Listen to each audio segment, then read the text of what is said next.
Bon, un matin, petit exercice intellectuel rapide. Je vous explique rapidement un des problèmes qu'on a avec le no-fault au niveau des motocyclistes. Je vais le faire de manière imagée, mais ça devrait vous allumer un peu sur c'est quoi le problème.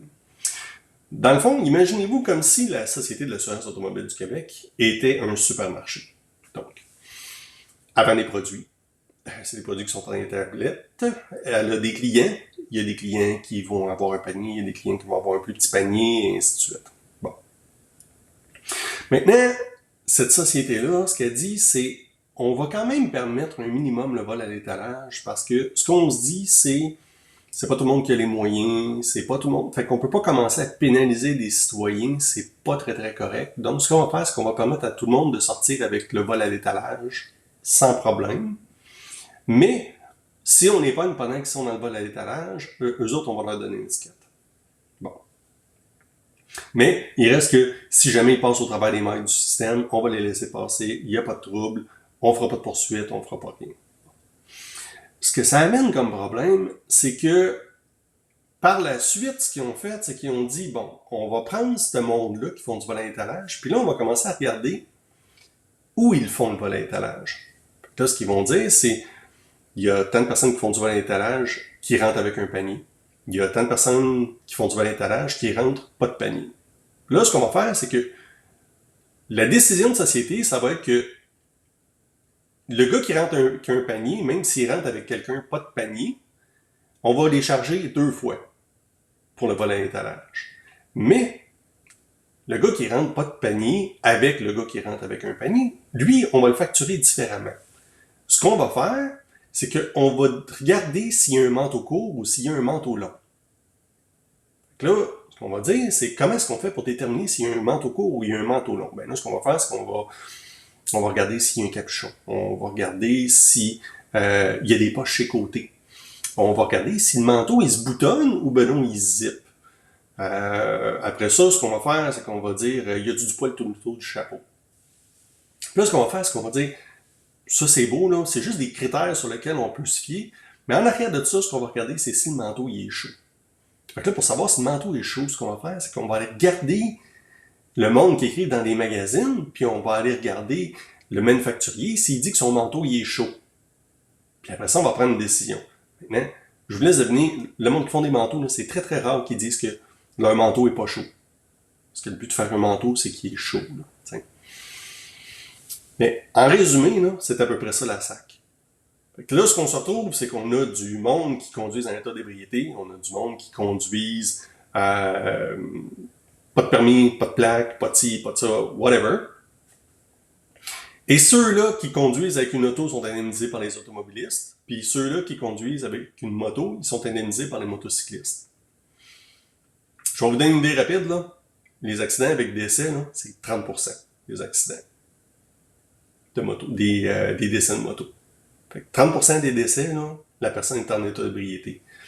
Pour ce qui est des accidents normaux, on ne sait même pas parce que c'est pas tenu en compte. Maintenant, notre pool, là, c'est automobiliste, dans lequel une petite section est une motocycliste. Mais c'est le pool automobiliste qui est censé payer. Je suis pas censé payer 5$ sur ma plaque d'automobile pour le monde qui conduise comme ça parce qu'ils sont en auto. Puis soudainement, payer une prime différente du côté moto pour ceux qui conduisent en moto. Non, tu mets tout ça sur la même plaque, là. Ça, c'est du comportement illégal, là. Je vais le payer juste une fois. Puis je vais le payer pour toute la gang au complet. Pas juste pour les automobilistes. Je vais le payer pour automobilistes puis motocyclistes. C'est une décision de société, je vais le payer avec tout le monde. Fait que quand je dis que le monde se rende pas compte comme quoi on paye pour les comportements illégaux en tant que motocycliste, ce que je veux dire en réalité, c'est ce qu'il faut commencer à comprendre, c'est que vous ne pouvez pas payer pour 2 types de véhicules à 2 endroits.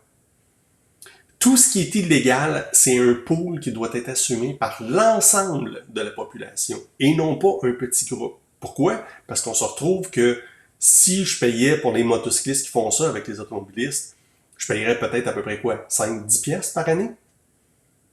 Mais si je paye juste pour les motocyclistes, là, dans le cas d'une motosport, là, on parle peut-être de 200-300 piastres, là. Ça marche pas. C'est pas pour chialer qu'on indemnise du monde, je suis bien prêt à faire mon effort en tant que société. mais je ne peux pas assumer une facture de 300$, 400$, 500$ parce que j'ai une moto sport pour du monde qui conduit de manière illégale. On a pris la décision tout le monde ensemble ou pas. Puis c'est là qu'il y a le problème. Fait que, on est en 2023. 2023, c'est les plaques pour 2025, 2026, 2027. C'est cette année qu'il faut chialer. Si vous n'êtes pas d'accord, chialez là. Puis demandez pas qu'on arrête de payer pour le monde. Demandez que ce soit le même groupe qui paie pour l'ensemble de ce monde-là. Décision de société, choix de société, facture de société, pas facture de groupe. C'est juste ça que ça veut dire. Fait que arrêtez de monter sur vos grands chevaux, de faire le mot québécois à Tardus. Ce que ça veut dire, c'est demander à votre député qui parle avec le ministère du Transport du Québec. Il est là pour ça, en passant, le député. C'est ça sa job, c'est de vous représenter, là, si vous aviez oublié. Fait que demandez-lui qu'il aille discuter de ce problème-là avec l'autre. Puis comme ça, on va peut-être avoir une chance d'avoir un règlement pour 2025, 2026, 2027. Chose qui, en passant, là, il commence à le reconnaître, là. Il commence à faire comme « Oh my God, on avait oublié ça. OK, good. Maintenant, on peut savoir votre aide pour leur mettre assez de pression qu'ils fassent comme « On avait oublié. OK, il faut qu'on le règle parce que le monde s'en rende compte. » C'est juste ça que ça veut dire. Fait que passez une bonne fin de semaine tout le monde. Je vous agace pas plus longtemps. J'ai déjà passé mon 5 minutes, pas hebdomadaire, mais enfin, journalier. Fait que amusez-vous bien, passez un bon week-end, puis prenez le temps de réfléchir. Sérieusement, ça va vous coûter 5 minutes de votre temps. Puis le problème, là, ça vous coûte peut-être 100-150$ sur vos plaques, là, ce problème-là. Là. Fait que, faites pas juste dire « Je chiale parce que mes plaques me coûtent cher ». Faites « Je chiale parce que ça me coûte cher parce que je devrais pas avoir à le payer ». Bonne journée.